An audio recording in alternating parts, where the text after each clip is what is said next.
wabarakatuh. Waalaikumsalam warahmatullahi wabarakatuh. Alhamdulillahilladzi khalaqal insana fi ahsani taqwim tsumma radadnahu asfala safilin. Asyhadu alla ilaha illallah wa asyhadu anna Muhammadan abduhu wa rasuluhu, amma ba'du. Puji syukur kehadirat Allah Subhanahu wa taala yang masih memberikan kita semuanya kenikmatan serta kesehatan sehingga kita bisa bertemu pada kesempatan kali ini di segmen kajian keluarga Muhammadiyah Magelang, channel YouTube kesayangan kita semuanya. Seperti biasa bersama pemerhati keluarga yang sekarang berada di hadapan saya, beliau Ustadz Haji Jumari. Apa kabar Ustadz? Alhamdulillah masih sehat dan semangat. Alhamdulillah, semoga semangatnya menular kepada kita semuanya. Baik, untuk kesempatan kali ini di kajian Muhammadiyah, keluarga Muhammadiyah kali ini kita akan sedikit bercerita santai, ngobrol tentang aktivis, keluarga aktivis Ustadz. Ya. Nah, sebelum kita masuk ke lebih jauh, tentunya kita harus tahu dulu yang namanya aktivis itu seperti apa. Ya, aktivis itu orang-orang yang mewakafkan sebagian dari hidupnya untuk kepentingan perjuangan. Nah, kalau kita ya untuk kepentingan perjuangan Islam, itu aktivis. Nah, aktivis itu nanti levelnya macam-macam. Ada yang sebagai pimpinan yang diberi amanah oleh umat, ada juga penggerak atau kita kenal dengan muharik. Itu saya kira banyak sekali ya, juga penggembira. Jadi aktivis pada level penggembira itu bisa jadi seperti itu. Nah, tentu mereka adalah manusia seperti biasa juga. Jadi ya berkeluarga, hidup bermasyarakat, hanya bedanya resiko sosialnya lebih tinggi. Jadi aktivis itu tidak bisa perilakunya itu standar-standar saja. Jadi kalau katakanlah secara moral itu juga harus siap dipantau oleh sebagian besar masyarakat.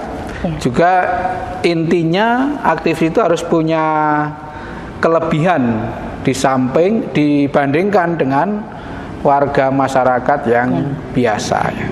Nah, itulah jadi kelebihan dalam arti positif ya.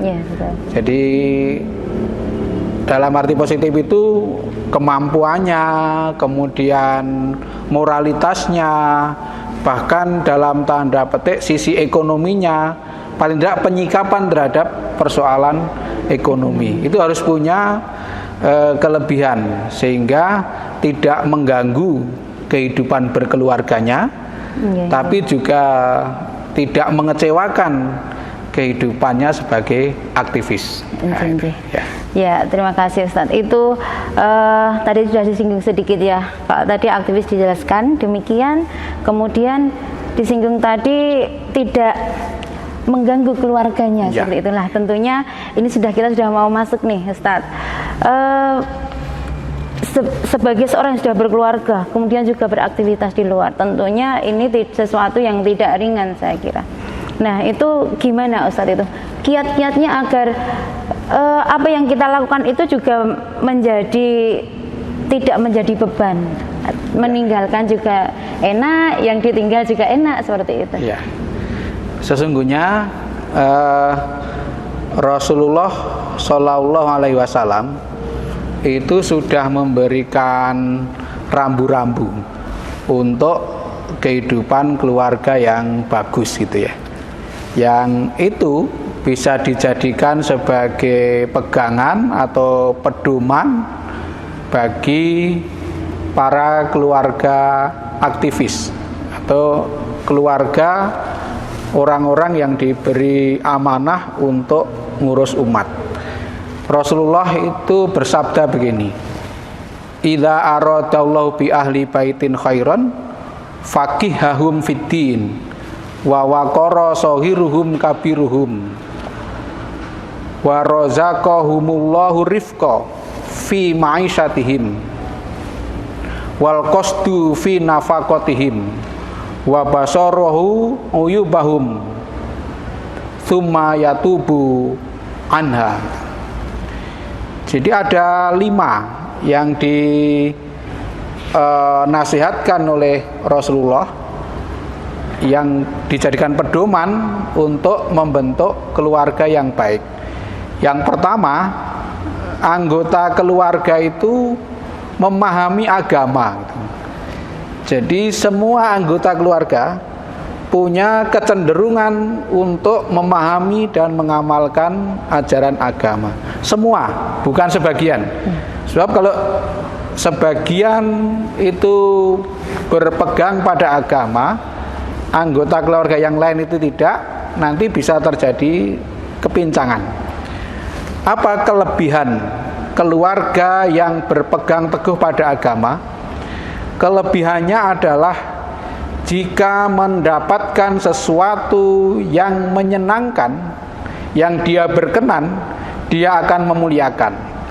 Tapi jika dia menemukan sesuatu yang tidak menggembirakan dalam keluarga itu, dia tidak akan berlaku zalim. Nah, itulah kelebihan berpegang teguh pada pemahaman dan pengamalan ajaran agama. Itu yang pertama. Kemudian yang kedua, yang muda menghormati yang tua. Jadi ada hubungan saling menyayangi, saling menghormati antara segenap anggota keluarga itu. Yang tua menyayangi yang muda menghormati yang tua. Itu yang kedua. Nah, tentu ini perlu pembiasaan dan pemberian teladan dari orang tua gitu, kepada anak-anaknya, sehingga anak itu bisa bersikap seperti bapaknya. Kalau bapaknya itu memberi pelajaran, memberi teladan untuk menghormati yang tua, tentu anak tidak usah diperintah, otomatis akan menghormati orang tua. Yang tua menyayangi yang muda. Kemudian yang ketiga, diberi kemudahan dalam mata pencaharian. Itu melalui sikap yang lembut dalam pergaulan. Jadi pergaulan dengan sesama manusia, sesama warga masyarakat, itu bisa berjalan dengan sopan, dengan lemah lembut. Yang ini akan mengantarkan pada kemudahan untuk memperoleh mata pencaharian. Kemudian yang keempat, itu bisa hidup sederhana dalam keluarga itu. Hidup sederhana.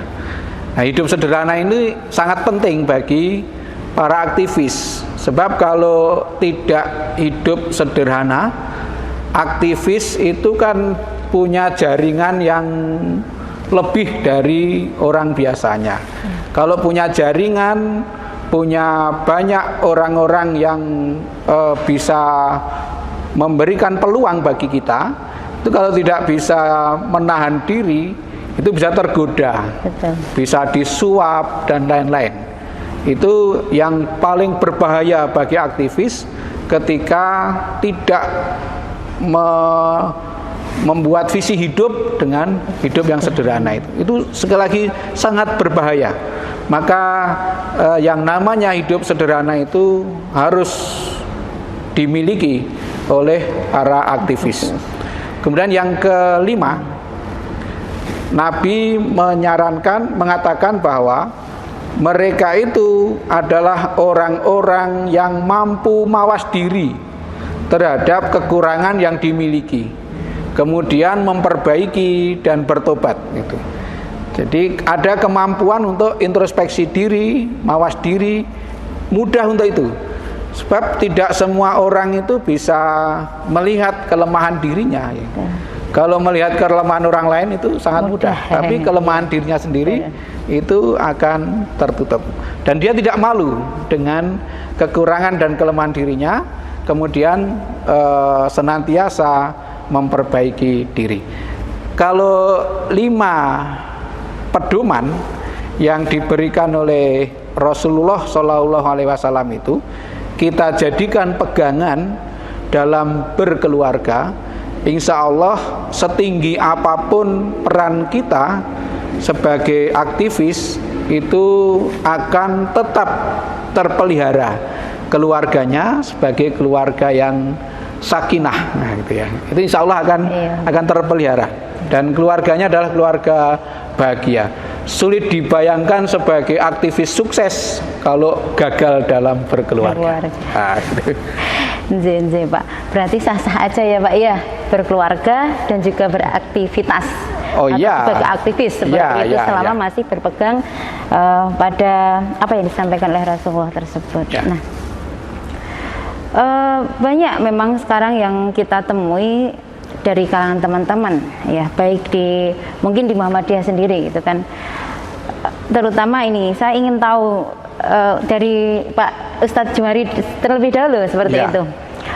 Tidak mungkin terlepas dari aktivitas yang luar biasa sejak dulu mungkin masih nyuwun sewu dari berorganisasi dari tingkat bawah sehingga sampai sekarang panjenengan menjadi orang nomor 1 di pimpinan daerah Muhammadiyah Kabupaten Magelang. Tentunya banyak suka duka lika-liku dan termasuk gimana dalam keluarga dan membagi waktunya antara mencari nafkah, kemudian harus beraktivitas, aktivitas dakwahnya terutama itu seperti apa Pak? Mungkin bisa diberi contoh dari Pak Jumari. Ya. Hingga sampai saat ini. Pertama kita harus punya keyakinan, punya prinsip ya. Prinsip bahwa seorang yang diberi amanah untuk mengurus umat itu idealnya itu orang yang sudah selesai dengan urusan dirinya. Tapi ini kan tidak gampang. Iya, betul. Selesai dengan urusan dirinya itu tidak sederhana. Maka bagi kita yang orang biasa saja ini, kalau diamanai urusan umat, ya harus punya prinsip berani mencukupkan diri dengan urusan dirinya. Mencukupkan diri. Nah, kata mencukupkan diri sangat penting. Sebab tanpa berprinsip mencukupkan diri dengan urusan diri, itu sulit hidup bersederhana. Kalau hidup sederhana tidak bisa dipilih, ya mudah tergoda oleh godaan harta, mungkin bahkan godaan wanita dan lain, itu akan sangat mengganggu ya. Betul. Nah, maka ya pengalaman kita ya dalam berkeluarga dari dulu ya sampai seterusnya, saya kira insya Allah itu ya punya komitmen bersama dalam keluarga itu. Jangan sampai kita giat di luar dengan sangat serius, tetapi anggota keluarga, anak istri itu tidak tahu. Itu jangan sampai terjadi. Itu nanti akan bisa jadi ledakan yang tidak terduga kalau terjadi seperti itu. Jadi dengan cara tahu itu, maka semua anggota keluarga akan memahami kita. Nah, soal pembagian waktu antara beraktivitas di luar dengan kepentingan keluarga, itu saya kira tidak ada rumusnya. Ya mengalir saja. Jadi tentu memang risiko kita itu waktu untuk keluarga menjadi terbatas gitu. Nah, kuncinya memanfaatkan yang terbatas itu secara berkualitas gitu. Jadi memanfaatkan waktu dengan keluarga yang terbatas secara berkualitas. Jadi bertemu sedikit tapi berkualitas itu jauh lebih bermakna daripada kumpul terus di rumah tapi tidak berkualitas. Jadi inilah yang harus kita lakukan bagi para keluarga aktivis ya. Jadi memanfaatkan kesempatan yang memungkinkan di rumah itu secara maksimal, secara berkualitas. Katakanlah misalnya ada waktu bermain dengan anak, ya bermain dengan serius gitu. Serius dalam permainan. Ya, permainan. Bukan apa ya, bukan dalam perkara serius malah main-main. Nah, itu malah nanti jadi jadi serius dalam permainan dengan itu. Anak. Jadi ya begitulah ya. Jadi intinya maksimal dalam berperan di masyarakat. Kemudian memanfaatkan waktu yang terbatas di rumah secara berkualitas. Nah, insya Allah semuanya akan baik-baik saja. Jadi umat juga terlayani, keluarga tidak terlantar. Kalau seperti itu yang dilakukan. Iya. Terima kasih Pak. Luar biasa, semakin menarik ya. Ini untuk seorang aktivis Nyuwun Sewu yang mungkin untuk bapak-bapak ya. Kalau sekarang untuk ibu-ibu ini ya, untuk ibu-ibu keluarga yang beliaunya itu adalah sebagai statusnya sebagai istri, bahkan mungkin dari seorang ibu gitu Pak. Bagaimana ini untuk rumusnya ya bagi seorang ibu, mungkin juga ada pengalaman atau mungkin Pak Jumari juga sudah banyak ngangsu kawruh ke sana kemari itu tentang atas, karena kita ridho Allah itu kan sekarang kalau sudah menjadi istri itu terletak pada ridho suami ya itu gimana itu Pak untuk menyikapi hal yang ini harus dilakukan oleh seorang istri di luar karena memang itu sudah menjadi amanahnya tapi ternyata di rumah ada suami yang mungkin kurang begitu ridho atau mungkin kita bisa melihat dari sikap dan sebagainya itu seperti apa Pak? Monggo. Ya, keluarga tentu tidak bisa dikalahkan oleh aktivitas apapun, sepenting apapun di luar ya, tidak bisa dikalahkan. Sebagai seorang istri ya harus taat pada suami. Saya kira ketika suami istri berpegangan pada sabda Rasulullah tadi, yang pertama adalah kehidupan keluarga dibangun atas dasar pemahaman dan pengamalan agama, itu tidak akan ada suami yang menghambat kegiatan positif sang istri itu. Dan istri itu atau perempuan itu adalah makhluk yang luar biasa, punya kelembutan dalam bentuk kasih sayang, tetapi kekuatannya itu luar biasa, tidak dimiliki oleh suami. Jadi jarang orang berpikir seperti ini. Jadi kelembutannya itu mengagumkan, tapi kekuatannya itu kadang-kadang melebihi kekuatan seorang suami. Maka saya sering menyampaikan kepada seorang perempuan itu tidak diberi pilihan untuk aktivitas di rumah tangga atau aktivitas karir di luar. Bukan itu, bagi perempuan bukan pilihan, sebab dua-duanya bisa dilakukan secara bersama. Ini yang perlu kita sadari bersama-sama, bahwa setiap perempuan itu punya potensi yang luar biasa seperti itu. Nah, sehingga yang diperlukan bagi aktivis perempuan atau para istri yang menjadi aktivis adalah kesepahaman, komunikasi yang tidak pernah terputus dengan suaminya itu penting. Jadi komunikasi itu sangat penting. Kegagalan berkomunikasi itu bisa menimbulkan kesalahpahaman. Dan itu malapetaka bagi keluarga ketika suami sudah salah paham dengan istri. Sehingga kejujuran, keterbukaan dalam berkomunikasi terhadap suaminya bagi seorang istri adalah sangat penting. Saya kira gitu. Iya. Terima kasih Pak, luar biasa. Ini sangat memotivasi, terutama ya buat teman-teman yang mungkin sudah berkeluarga dan juga beraktivitas di luar, entah itu aktivitas beliau bekerja atau aktivitas dakwah yang lainnya. Pak Jumari luar biasa untuk kajian kali ini sudah memberikan masukan kemudian memberikan motivasi juga, dan mungkin bisa kami simpulkan Pak Ya. untuk kajian kali ini yang memang sangat terbatas. Ya, kesimpulannya untuk menjadi seorang aktivis dan apalagi sudah berkeluarga, tentunya tidak lepas dari sabda Rasulullah yang tadi disampaikan oleh Pak Jumari. Nasihat Rasulullah untuk membuat keluarga itu akan menjadi lebih baik apapun aktivitasnya. Yang pertama adalah seluruh anggota keluarga berpegang teguh terhadap ajaran agama. Yang kedua, yang muda menghormati yang tua menyayangi yang muda. Ada kata saling di sana, saling menyayangi, saling menghormati. Kemudian yang ketiga adalah sikap yang lembut, karena dengan sikap yang lembut akan memudahkan datangnya rizki terhadap keluarga tersebut. Dan yang keempat, mampu atau bisa hidup sederhana.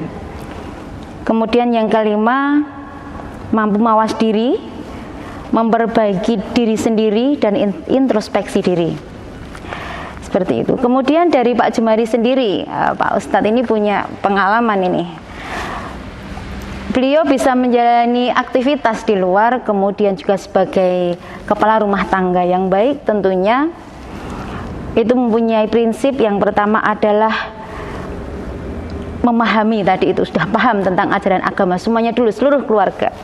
Kemudian prinsip hidup sederhana diterapkan dalam keluarga dan pada diri beliau sendiri. Kemudian mempunyai komitmen dalam keluarga. Dan yang ketiga adalah pembagian waktu yang tepat, kemudian memberikan waktu yang terbatas di rumah dengan secara berkualitas. Jadi waktu yang di rumah itu berkualitas, kemudian ketika di luar melayani masyarakat itu juga dengan penuh semangat, seperti itu. Baik, ternyata kita sebagai keluarga memang tak lepas dari apa yang namanya komunikasi. Jadi tadi sudah banyak disampaikan komunikasi itu. Jadi kita tidak perlu membenturkan antara hal yang baik dengan hal yang baik. Beraktivitas di luar, beraktivitas dakwah itu baik, mengurus keluarga juga baik. Tidak perlu dibenturkan. Alangkah baiknya jika keduanya bisa kita jalani, yang baik dengan yang baik ini maka akan memberikan manfaat yang lebih luas.